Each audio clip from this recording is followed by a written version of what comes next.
చూసాక ఇంకెవరిని చూడాలి మీకు ఎలా అనిపించింది స్టోరీ చెప్పినప్పుడు?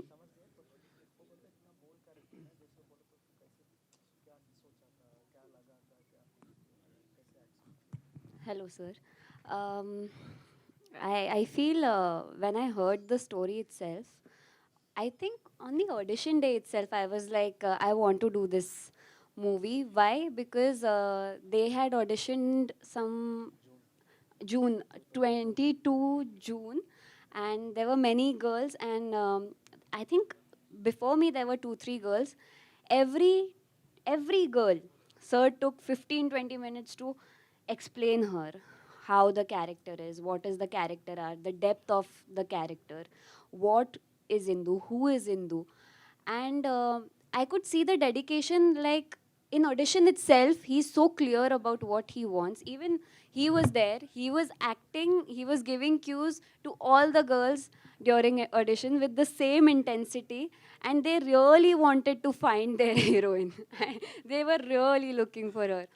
So when I saw that dedication and that love for the movie, I felt like then it does not cross your mind, this is bold, this is raw.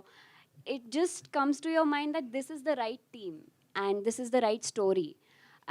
After that, when I came to Vizag for workshops and I heard the narration in detail, I was really, really moved by the story. The way he narrated, we both were 2, 3 hours we took, and we were just talking about the movie, and I could see that sense of understanding that what he wants from the character. That's why it was really easy to say yes. Or else, if it was not unsurety was there in the director, or there was some kind of so I would have felt okay how to do it, but he was very clear. So that the audition, we played the opening scene as the teaser. టీజర్లో ఒక end dialogue I ఉంటుంది. slapped him. లేదండి, scene ఉంటుంది. మీరు teaser చూస్తే టీజర్లో లాస్ట్లో అమ్మాయి బాత్రూమ్ డోర్ తీసుకొని వస్తుంది, హీరో వస్తాడు, సారీ That is నేను my బయట first- వెయిట్ చేస్తాను, నువ్వు ఫ్రెష్ అప్ అంటే ఏం అవసరం లేదు, ఇక్కడ నువ్వు చూడనివి నీకు తెలియని కొత్తగా అది చేసామండి.